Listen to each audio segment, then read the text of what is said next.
कभी कभी इंसान अपने गम और नफरत में इतना डूब जाता है कि वो इंतकाम और इंसाफ की लकीरों को मिटा देता है और फिर जन्म लेती है एक ऐसी रात जो पूरी 6 जिंदगियां निगल जाती है। तो दिन था 15 अप्रैल 2021 का और जगह थी विशाखापट्टनम के पेंडुर्ती मंडल में एक गांव जिसका नाम था जट्टादा। सुबह सुबह का समय था, लोग अपने अपने काम पर जाने के लिए तैयार हो रहे थे कि उसी गांव में एक घर में पुलिस की गाड़ी आकर रुकती है।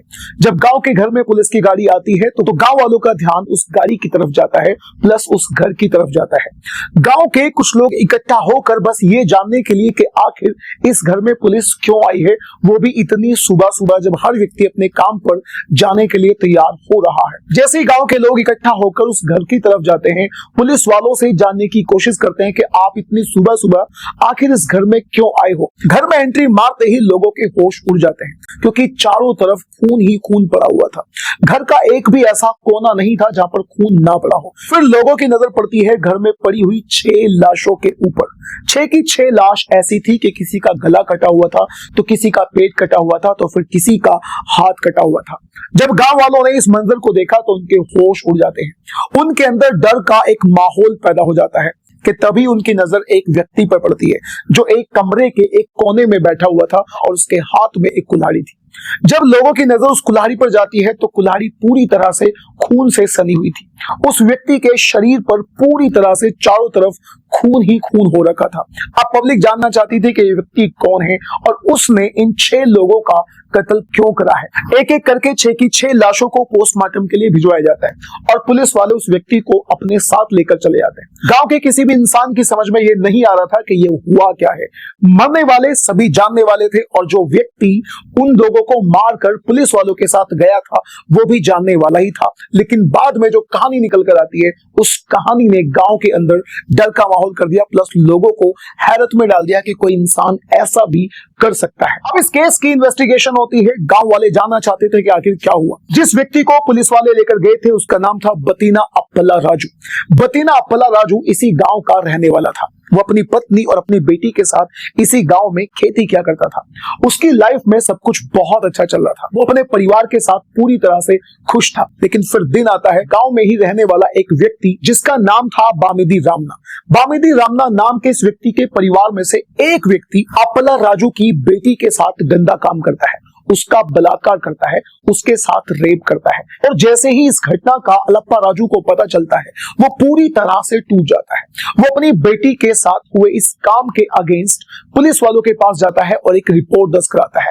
पुलिस भी आती है, उस व्यक्ति को अरेस्ट कर लेकर भी चली जाती है और उस रेपिस्ट को जेल भी होती है। लेकिन जेल होने के बाद वो बहुत ही जल्द यानी 4-5 महीनों के अंदर ही छूट कर बाहर आ जाता है। जिस दिन से अलप्पा राजू की बेटी के साथ बलात्कार हुआ था उसी दिन से उसकी बेटी मानसिक रूप से पूरी तरह से टूट चुकी थी। जब भी कभी अलप्पा राजू अपनी बेटी की तरफ देखता था तो उसे उस पर बहुत ज्यादा दया आती थी। वो मन ही मन उस रेपिस्ट को कूड़ा करता था, उससे बहुत ज्यादा नफरत करने लगा था। वो अपनी बेटी को इतना प्यार किया करता था कि जब भी कभी उसे मानसिक रूप से टूटी हुई कंडीशन में देखता था या वो अपनी बेटी की आंखों में आंसू देखता था वो खुद भी बहुत ज्यादा रोने लगता था। अपनी बेटी की इस हालत को देखकर प्लस उसके रेपिस्ट का जेल से बहुत जल्दी छूट कर आना देखकर ये अलप्पा राजू पूरी तरह से गुस्से में और नफरत में भर जाता है।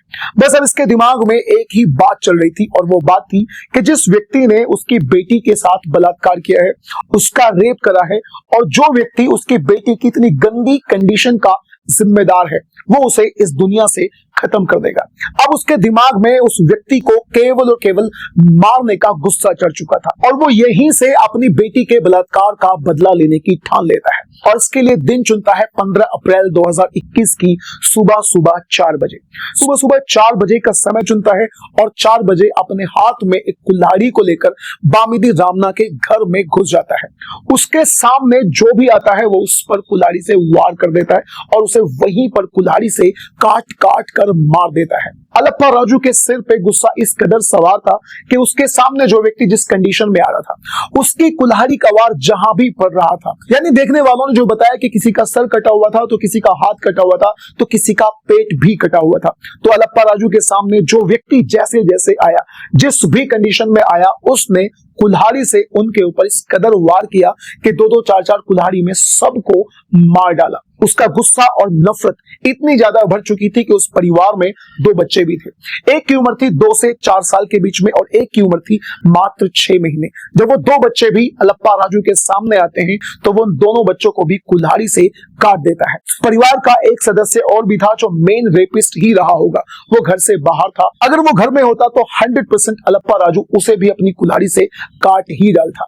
मरने वालों में बामिदी रमन्ना की मां, जिसकी उम्र तकरीबन 70 से 80 साल थी, की वाइफ जिसका नाम था उषा देवी, बामिदी उषा देवी, उसके 2 बच्चे, एक की उम्र 2 से 4 साल तो दूसरे की उम्र केवल 6 महीने थी। और उसी घर में दूर का एक रिश्तेदार भी उस दिन आकर ठहरा हुआ था। लेकिन अलप्पा राजू की कुल्हाड़ी के सामने कोई भी नहीं टिक पाया। उसके सामने जो भी आया गुस्से और नफरत में, अपनी बेटी के रेप का बदला लेने के गुस्से और नफरत में, उसके सामने जो भी आया उसने उस घर के अंदर 6 लाशों को फैला दिया। 6 लोगों का बेरहमी से कत्ल करने के बाद वो खुद वहीं पर हाथ में कुल्हाड़ी लिए, चेहरे पर खून के छींटे लिए हुए बैठ जाता है। पुलिस वालों को फोन करके उस घर के अंदर बुलाता है और जैसे ही पुलिस वाले घर में आते हैं तो आजू बाजू के लोग भी वहां पर इकट्ठा हो जाते हैं। दोस्तों, इस कहानी के बारे में, इस केस के बारे में, अलप्पा राजू की इस कहानी के बारे में आप लोग क्या कहना चाहते हैं? क्या उसने अपनी बेटी के रेप में 6 लोगों की हत्या करके सही करा? आप लोग जो कुछ भी कहना चाहते हैं अपनी राय कमेंट बॉक्स में जरूर दीजिएगा।